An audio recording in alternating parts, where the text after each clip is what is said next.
How do you get insights from your market? How do you validate if what you see as value is also seen as value by them? And how do you group them? How do you create segments in order to serve them better? Well, stay with us and I'll give you some answers.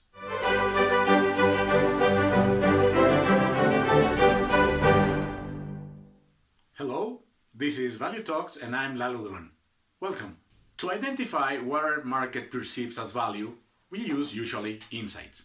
And let's define what an insight is. Why do we use insights in our search for value when we are trying to define value from the perspective of a customer? Let's use the what's not approach. An insight is not data, nor common truths, nor needs, because everybody can know about those. And an insight is something that lives in your consumers' minds.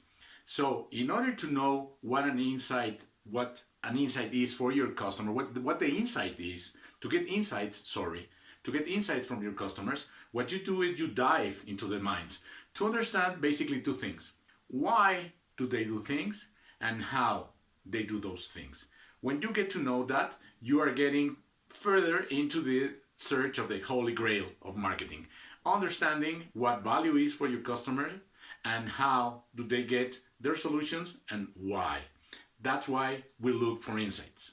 And how do we capture marketing insights? Well, it is a simple thing. We create what we call a marketing information system, which is going out there to gather information, to gather data, and to go in the company and gather data, gather information. Together, we can get the information we want, we can get the insights we're looking for from our customers.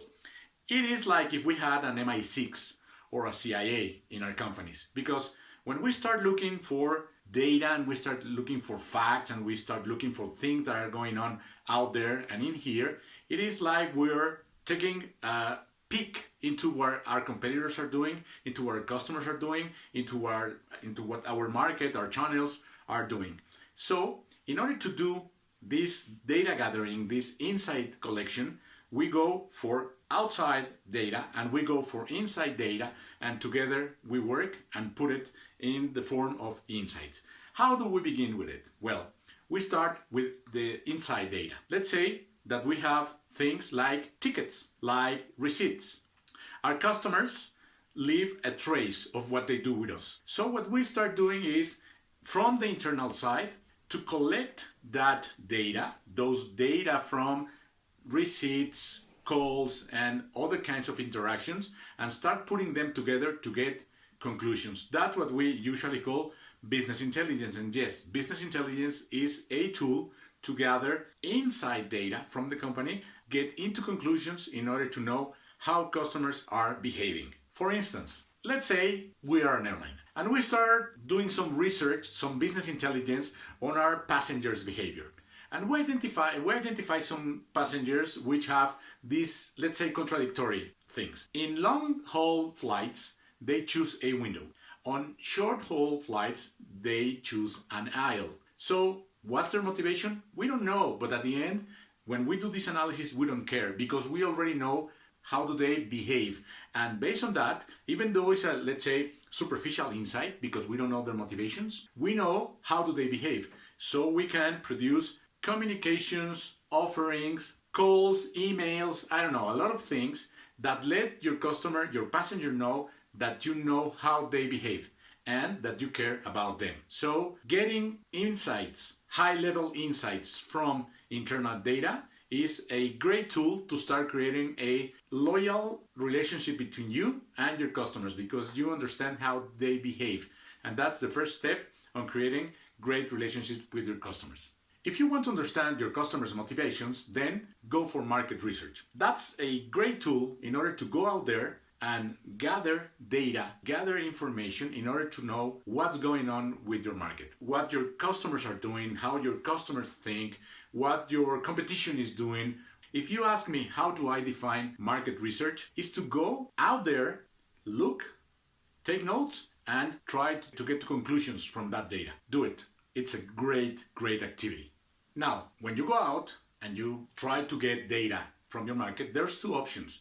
You can make either quantitative research or qualitative research, which are complementary in my perception and great when you do them together. How do you do it? First, you need to go and gather the reasons why, the hows, some specific things that your market might tell you.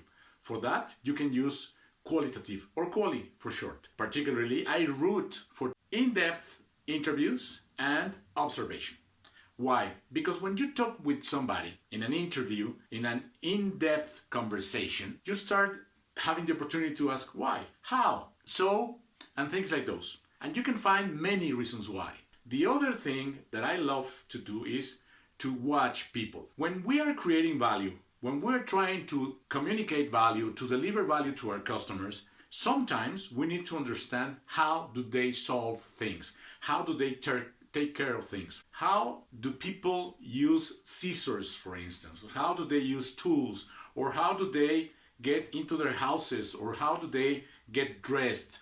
Things that might be, I don't know, maybe obvious for some people are actually very rich, very important, because by watching, you can identify things, you can identify moments when people is doing interesting things. And then you can ask, why do you do that? So those are true insights. When you start doing qualitative, you go for insights because you start diving into your consumers' minds and you get the reasons why. You understand how do they do it and you understand why. But once you have those, they might be anecdotes. They might not be common to your whole market. So here comes quantitative, or quanti for short. You go for a sample big enough to be representative of your market, random enough to avoid bias, so you can go and ask, I know about this, do you do it? Is this the reason why you do this or this or that? So you can statistically prove or reject your hypothesis. So use the mixed approach, the mixed method. Go for quali, that's my recommendation. Go for quali, find things, turn them into hypotheses, and then go for quantitative and accept or reject those hypotheses. That's the magic of using both quantitative and qualitative methods when going for market research. Use them. They are great. And what about segmenting your customers? What about dividing them into relevant groups? How do you do it? There is this tradition to divide your customers according to demographic variables, talking about them regarding their gender or their age or their addresses. But that's obsolete. Many people live in the same areas or have the same ages or have the same genders and think, behave, act differently. So when you're trying to segment your customers, remember one thing. There's no rules for segmentation. Maybe there's just one thumb rule, which is put people together when they have similar characteristics. Demographic, things that you can measure, that you can find in the census. Those are demographics. Then you can use behavioral. Remember the example about using window seats or aisle seats? Well, that's behavior. Then you can use attitudinal, or you can go for beliefs. So to create a segment, you can use any combination of those types of variables. So you can define those variables and then identify those customers that have similar behavior or attitudes or beliefs or age in order to say, this is my segment. That's how you create customer segments. That's the magic of segmentation. There's no rules about it. It's a decision you make. And these are today's takeaways. First, insights are the whys and hows. The second takeaway is, in order to get insights, you use a marketing information system. The third takeaway, segmentation, how to group your customers.